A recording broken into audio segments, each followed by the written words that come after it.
Fala aí, galera, tranquilo? Voltando aqui para a nossa aula de biologia, hoje nós vamos começar com a citologia. O que é isso? Cito vem de célula, logia, estudo. Hoje nós vamos estudar as células. A ideia nessa aula é que a gente conheça o geral das células, tá? Entender um pouco o que é uma célula, quais são os principais tipos de células e o que nós temos dentro das células, as principais organelas que nós vamos ter dentro das células. Então, como a gente já comentou, citologia é um estudo das células, que são as unidades fundamentais da vida. Lembra que na última aula que vocês tiveram comigo, eu comentei com vocês que nessa parte da biologia a gente vai ver sempre umas pecinhas pequenas que vão se encaixando para formar uma coisa maior?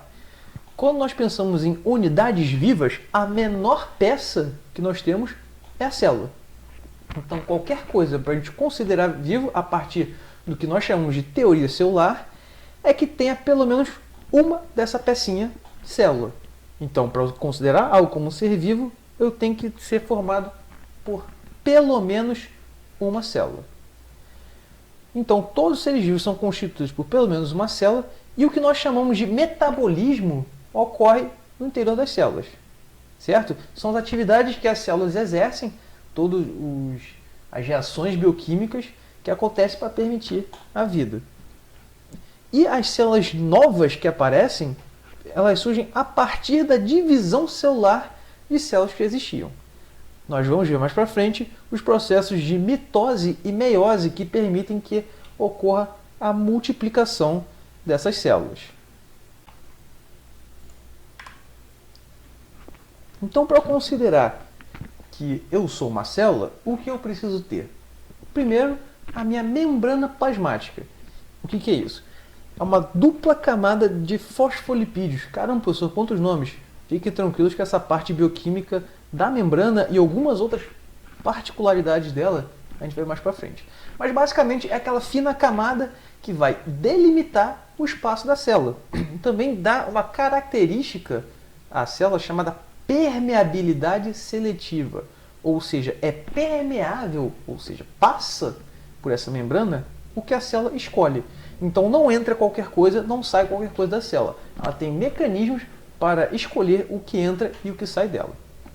Dentro dessa célula, nós temos um conjunto que chamamos de citoplasma, que, resumindo um pouco, porque a gente também vai ver isso um pouco mais para frente, é um conjunto de uma matriz viscosa, principalmente de água com substâncias dissolvidas, dentre elas íons e alguns sais minerais, e as organelas que estão ali inseridas.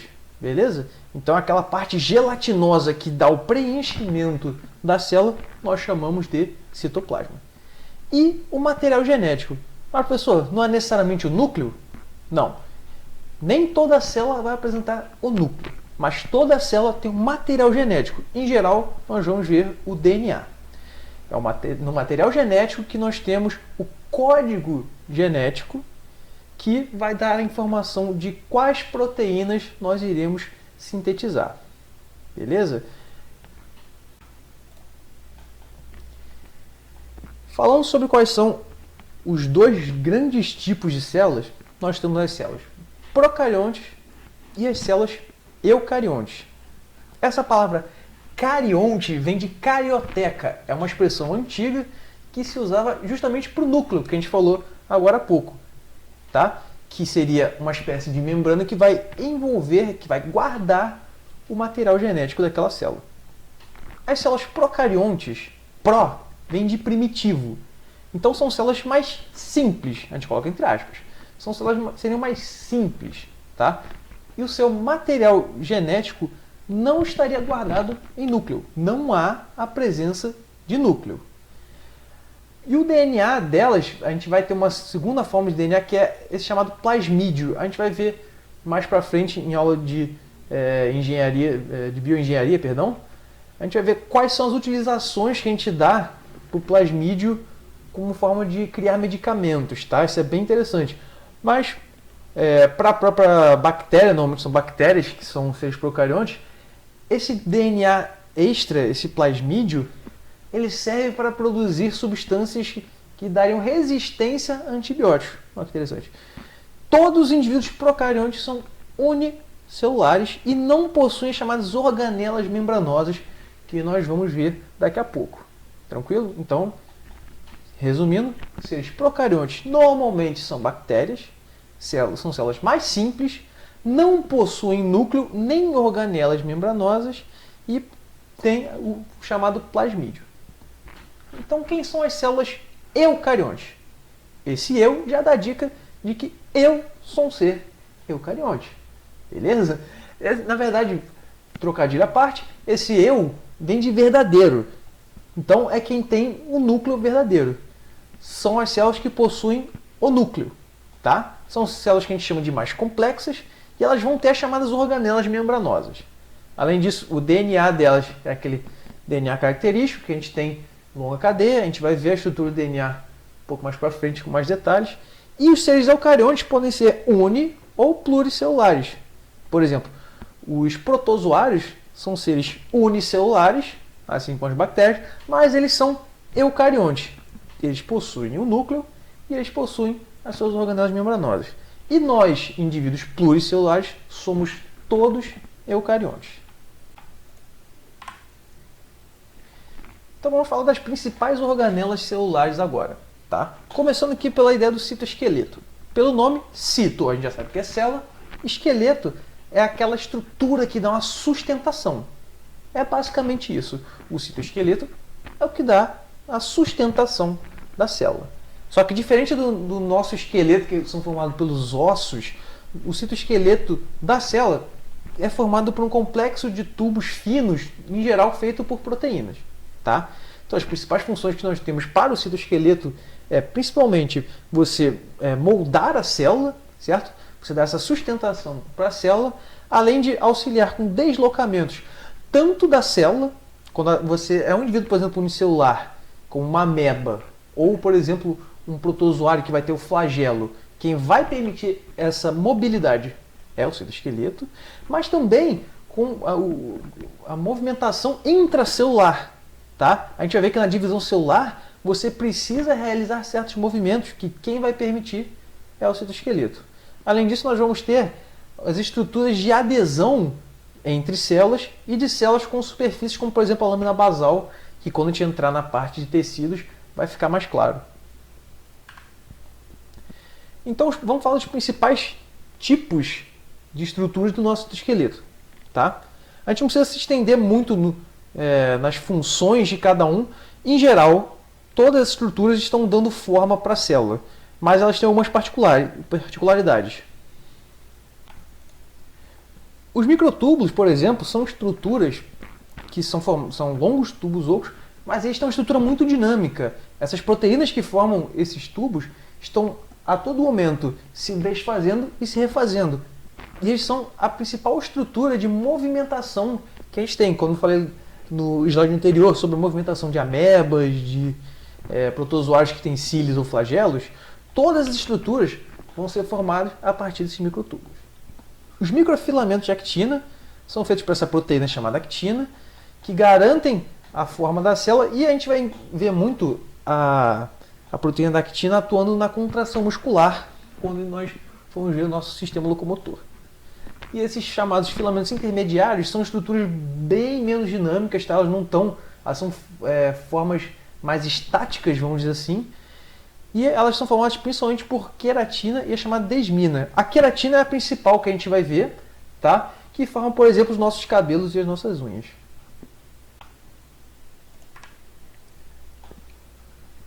Os centríolos são estruturas formadas por aqueles microtúbulos que a gente comentou no slide anterior. Elas vão ser muito importantes quando nós formos entrar na parte de divisão celular.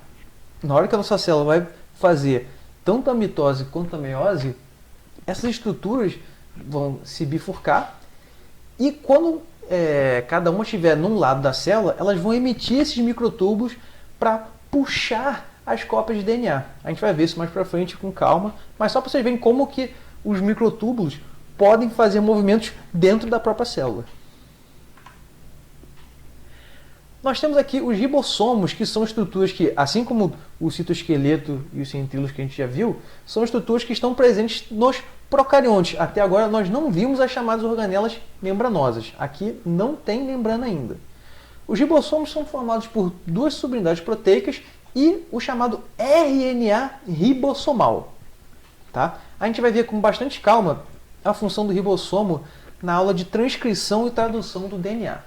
Mas o ribossomo, para a gente já adiantar, ele vai ser responsável pela síntese de proteínas, que é equivalente ao processo de tradução do DNA. O DNA vai dar para a gente um código sobre a forma de RNA, dizendo quais proteínas nós queremos fazer. O RNA vai ler, o ribossomo vai ler esse RNA, beleza?